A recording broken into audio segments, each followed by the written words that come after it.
सर्व जमलेल्या माझ्या मराठी बांधवांनो, भगिनींनो आणि मातांनो, आलेल्या सर्व माझ्या पक्षातले अनेक जण इथे आलेले आहेत. माझी सर्वांना विनंती आहे, हाशा टाळ्या वगैरे या सगळ्या गोष्टी असतात. फक्त माझं भाषण चालू असताना, माझं बोलणं चालू असताना कृपया कोणी घोषणा देऊ नयेत. धन्यवाद.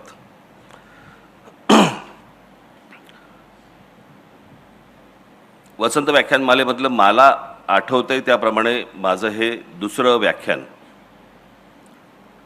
मला का व्याख्यानाला बोलवतात मला आजपर्यंत कळलेलं नाही आहे. मी भाषण करणारा माणूस आहे. व्याख्यान देणं हे विचारवंतांचं काम असतं आणि ती माणसं येऊन देत असतात.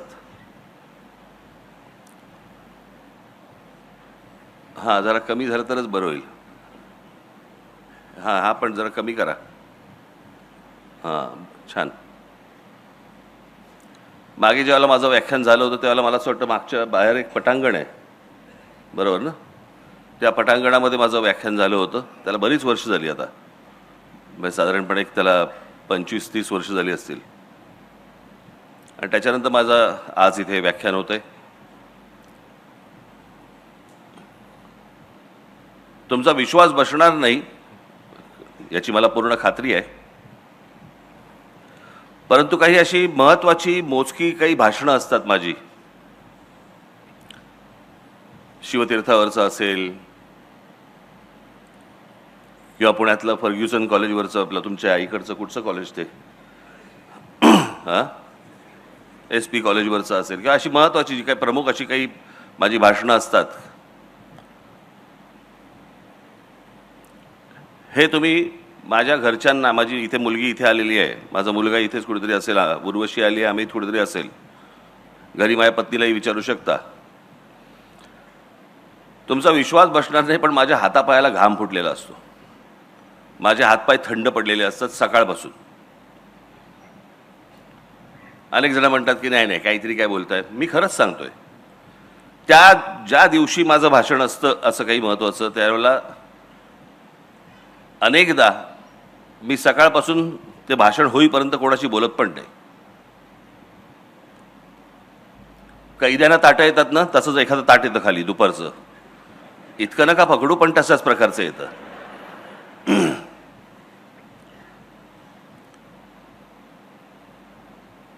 आणि का आज माझी ही अवस्था का आहे याचं कारण, मी भाषण करणारा माणूस आहे. मला व्याख्यान एका विषयामध्ये, व्याख्यान हे एका विषयाशी संबंधित तुम्हाला बोलायचं असतं.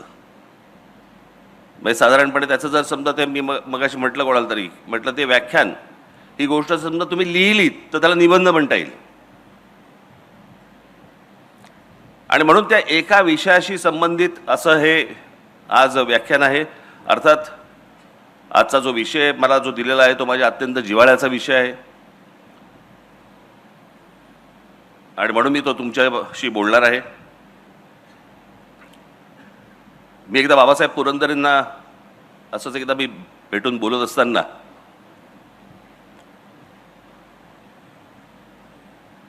शिवछत्रपतींच्या इतिहासामधनं बाबासाहेबांनी आत्तापर्यंत महाराष्ट्राला काय सांगितलं. मी म्हटलं बाबासाहेब, शिवछत्रपतींचा इतिहास आपण वाचत आलो. सण सणावळीसाठी म्हणून वाचायचा नसतो इतिहास. कोण कधी जन्माला आलं, कोण कधी गेलं, ज्यांना लक्षात ठेवायचं त्यांनी लक्षात ठेवावं. आपण त्यातनं बोध काय घेतोय. आणि एक अप्रतिम मला त्यांनी गोष्ट सांगितली बाबासाहेबांनी, आणि मला त्यांनी सांगितलं की शिवचरित्र वाचताना किंवा ऐकताना त्यातनं बोध काय घ्यायचा, तर शिवछत्रपती आजच्या काळात तुम्ही कसं जगावं हे त्या काळात सांगत होते. आज आपण ज्या काळामध्ये जगतो आहोत त्या काळामध्ये कसं जगलं पाहिजे हे जर समजा शिवछत्रपतींचा इतिहास वाचला तर त्यांच्या प्रत्येक गोष्टीतनं आपण काय वाचतो. आपण आग्र्याहून सुटका वाचतो, अफजल खानाचा वध वाचतो, शाहिस्तेखानाची बोटं छाटली ती वाचतो, सिद्धी जोहरचा वेढा तोडून महाराज कसे आले ते बघतो. परंतु या 50 वर्षामध्ये आयुष्याच्या 50 वर्षामध्ये त्या माणसाने आपल्याला काय सांगितलं, आपल्याला काय शिकवलं, महाराष्ट्राने ह्याच्या पुढे कसं जगलं पाहिजे, कसं राहिलं पाहिजे, कसं वागलं पाहिजे.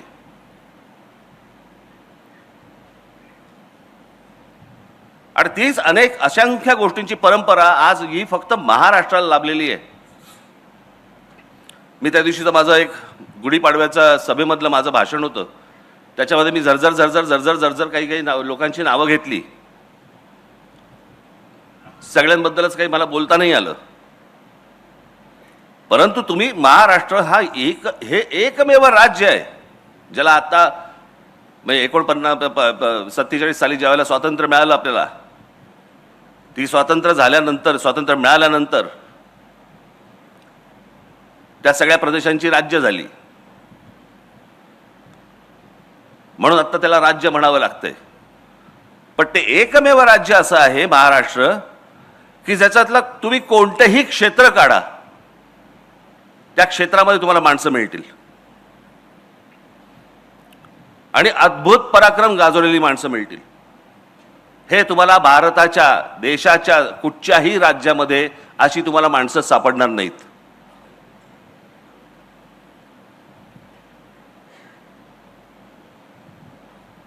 म्हणून मी आज तुमच्या समोर इथे मी तो जो मी आलेख दाखवला होता, जे काही लोकांसमोर तुम्ही सगळ्यांसमोर जे दाखवलं होतं, फक्त झरझर तुमच्या समोर फक्त मांडणार आहे की महाराष्ट्राचं कर्तृत्व काय,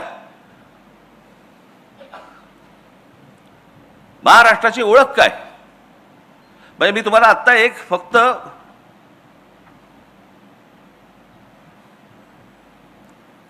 गोष्ट तुम्हाला मी वाचून दाखवतो. हा साधारणपणे त्याचा मराठीत भावार्थ आहे. हा फक्त भावार्थ आहे, तेवढा भावार्थ म्हणून तुम्ही फक्त बघितलं पाहिजे त्याच्याकडे. हे साधारणपणे 1904 साली रवींद्रनाथ टागोरांनी लिहिलेली शिवाजी महाराजांवरची कविता आहे.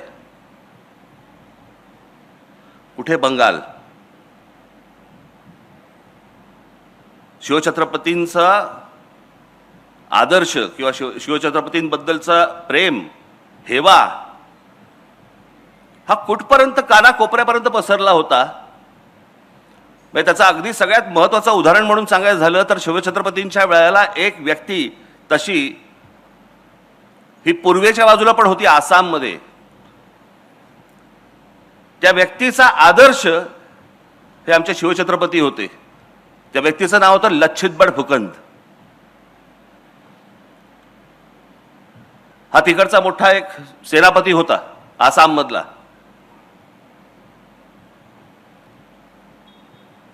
या सर्व लोकांना शिवछत्रपती माहिती आहेत, महाराष्ट्राला नाही कळले.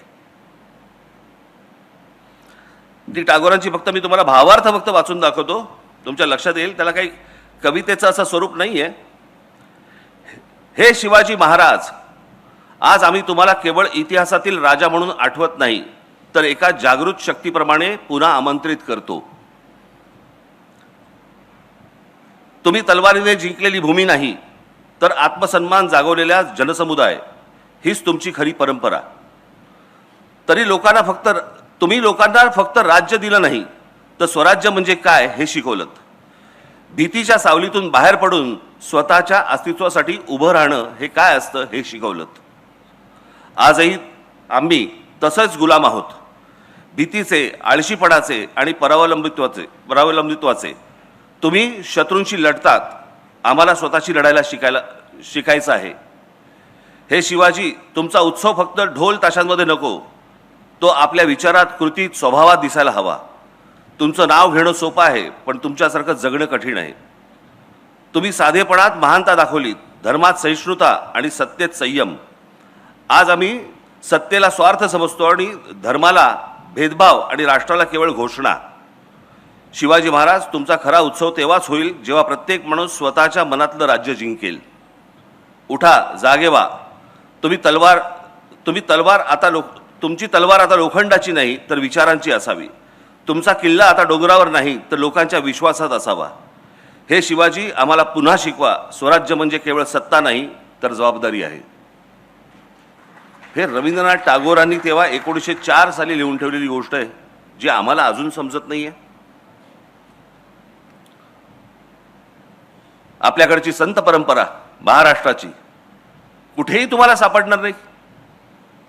कोणत्याही राज्यात तुम्हाला अशा प्रकारचे संत सापडणार नाही ज्यांनी या संपूर्ण या भागाची, या राज्याची, ज्याला आता राज्य म्हणतो आपण, परंतु या संपूर्ण भागाची संपूर्ण वैचारिक मशागत केली.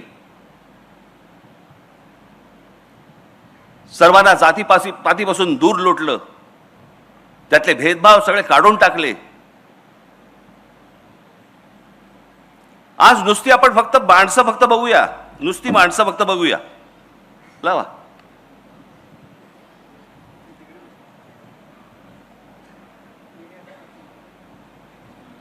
संत ज्ञानेश्वर, संत तुकाराम, संत रामदास, संत जनाबाई, संत नामदेव, संत एकनाथ, संत नामदेव. आज जर समजा तुम्ही पंजाबमध्ये गेलात तर पंजाबमध्ये देखील त्यांचा प्रचंड मोठे आज त्यांचे भक्त तुम्हाला पंजाबमध्ये मिळतील. या लोकांनी हे संपूर्ण संत गाडगे बाबा, आज खरं तर सरकारची जी काय तो आहे ना, काय स्वच्छ भारत योजना, आज स्वच्छ भारत योजनेचा खरा सिंबल हा आमचे गाडगे बाबा पाहिजे होते.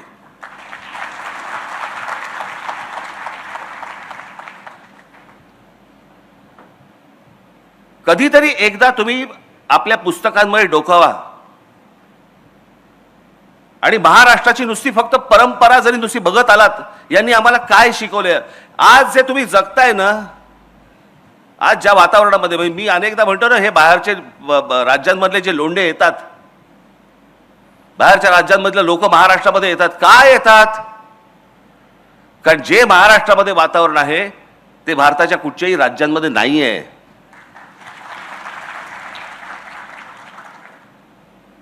आज या महाराष्ट्रामधले, आज मुंबईसारख्या ठिकाणी, पुण्यासारख्या ठिकाणी, नागपूरसारख्या ठिकाणी आज मुली, महिला आज बसने जात असतात, कितीही वाजता रस्त्याने फिरत असतात.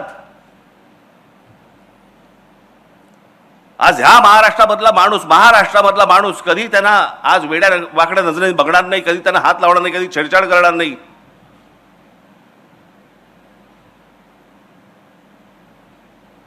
हे अनेक महिला, अनेक मुली, अनेक मुलं हे त्यांचा प्रदेश सोडून महाराष्ट्रामध्ये येतात. अनेक मुली स्वतः येऊन सांगतात की आम्ही दिल्लीसारख्या ठिकाणी, दिल्लीच्या बसमध्ये, त्यांच्या परिवहन बस जी काय सेवा आहे त्या बसमध्ये आम्ही बसू शकत नाही, आम्हाला भीती वाटते.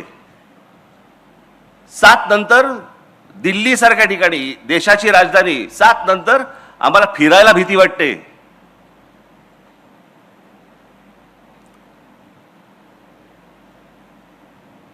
देशाच्या राजधानीमध्ये जर समजा महिला असुरक्षित असतील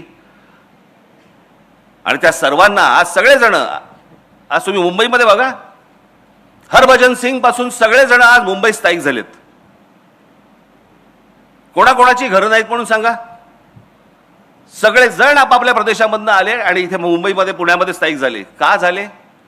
कारण असं वातावरणच मिळत नाही. हे वातावरण कशामुळे निर्माण झालं? ही वैचारिक बैठक महाराष्ट्राची कशातनं निर्माण झाली? यांच्यामुळे. अशी असंख्य माणसं आहेत.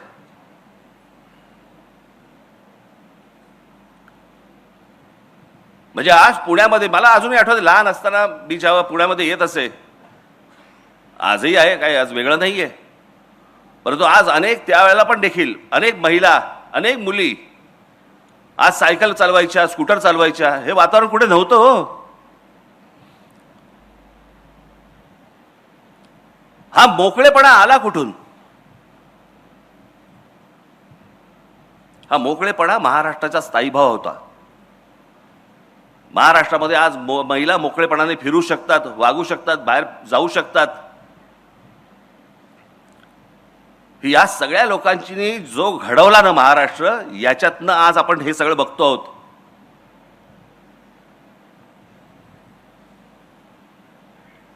आपण दरवेळेला म्हणतो की मोगलांनी आक्रमण केलं, ह्यांनी आक्रमण केलं, त्यांनी आक्रमण केलं, पण ह्या सगळ्या आक्रमणामध्ये बंडखोरीचा विचार हा पहिला जर कोणाच्या मनात आला असेल तर तो एका स्त्रीच्या मनात आला की ह्यांच्या विरुद्ध बंड झालं पाहिजे, माझ्या भूमीवरती माझं राज्य असलं पाहिजे, आणि माझ्या भूमीवरचं माझं राज्य, तिथून तो शब्द आला स्वराज्य. तो एका बंडखोर एका मुलीमध्ये आला, जिने आपल्या वडिलांना सांगायचा प्रयत्न केला, त्यानंतर आपल्या नवऱ्याला सांगायचा प्रयत्न केला, त्यांनी तो प्रयत्न केला देखील. ते आमच्या जिजाऊ साहेब, शहाजीराजांनी बंड केलं, फसलं, आणि मग ती संपूर्ण गोष्ट आपल्या मुलाकडनं करून घेतली. त्यालाही नशीब लागतं, त्याचा मुलगा जन्माला यायला लागतो.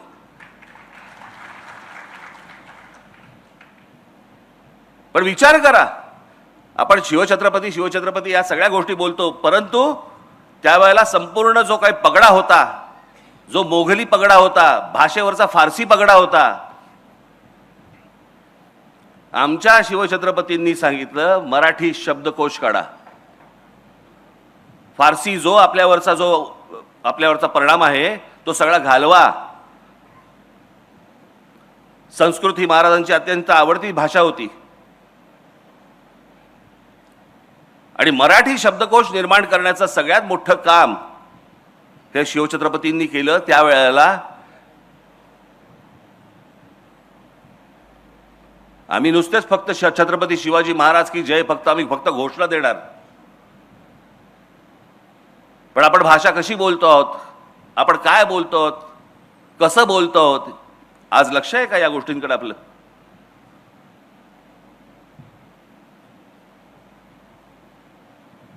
नुसती या महापुरुषांचे त्यांचे फक्त जयंती आणि पुण्यतिथ्यांना फक्त आपली आठवण येणार, त्यांची पुतळ्यांना हार घालून आम्ही मोकळे होणार.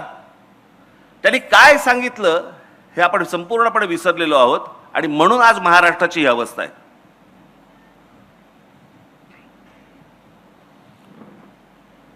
तुम्ही कोणतंही क्षेत्र काढा, कोणतंही क्षेत्र काढा,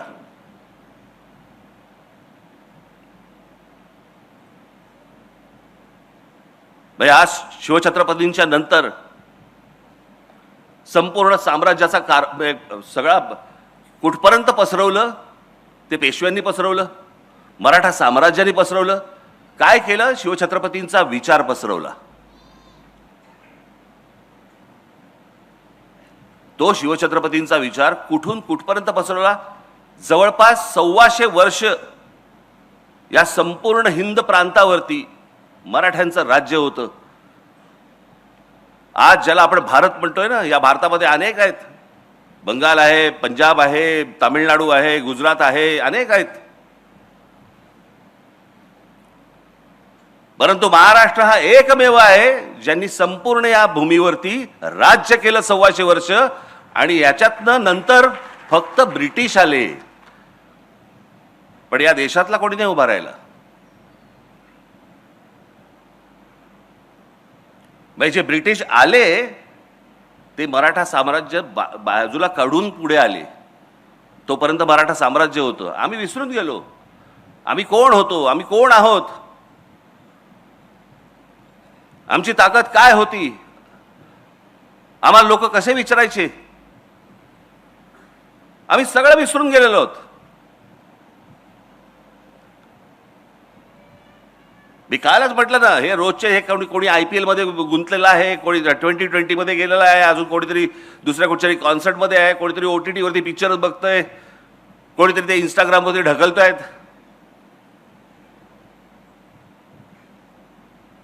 मूळ गोष्टींकडे आमचं दुर्लक्ष झालं की कोण आहोत आम्ही, आम्हाला हे कोणी शिकवलं, आमची भाषा काय, आमची मराठी भाषा. साधी गोष्ट लक्षात घ्या हो, की आज अभिजात भाषेचा दर्जा मिळाला मराठी भाषेला का? कारण ती प्राचीन भाषा आहे म्हणून. आणि आमच्याकडे वाद कसले चालू आहेत महाराष्ट्रामध्ये? हिंदी लादण्याचे.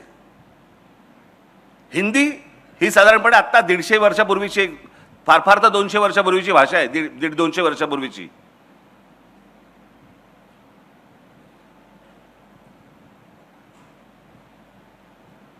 त्याच्यात आम्ही गुंतलेलो आहोत. म्हणजे उद्या हिंदी भाषेला जर समजा अभिजात भाषेचा दर्जा मिळायचा असेल ना, अजून 1000 वर्ष आहेत.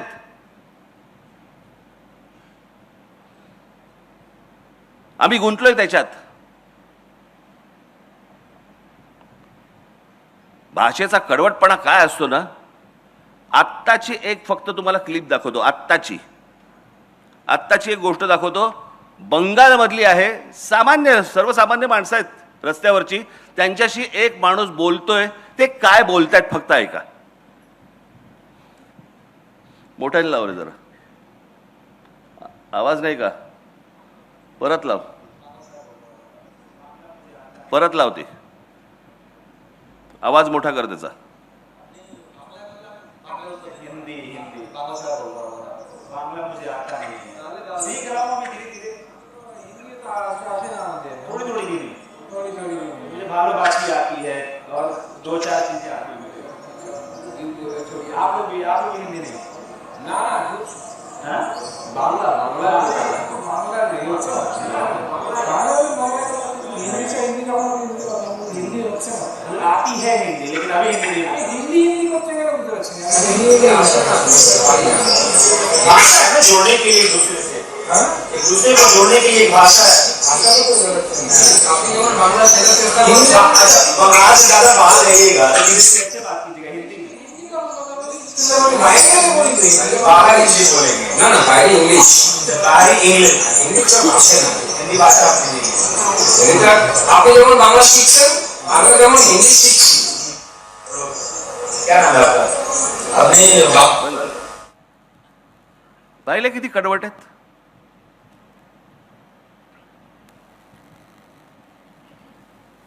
तुम्ही जोपर्यंत कडवट राहणार नाही, तुम्ही जोपर्यंत कडवट होणार नाही, तोपर्यंत ह्या गोष्टी अशाच होत राहणार.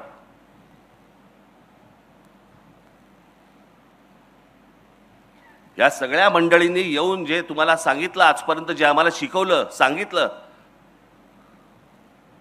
वानखेडे स्टेडियमवरच्या भर मॅच मध्ये ज्या वेळेला आमचा सचिन तेंडुलकर येतो ना, त्यावेळेला पहिलं भाषण तो मराठीत करतो. मला अभिमान वाटतो त्याचा. होय, भारत रत्न आहे, पण आपली भाषा नाही विसरला, आपलं राज्य नाही विसरलं, आपली माणसं नाही विसरला, आपली जागा नाही विसरला. आणि आमची लोक, इतरचे लोक येतात, त्यांच्याशी भांडताना पण हिंदीत भांडतात. बरं, तुला येत पण नाही हिंदी.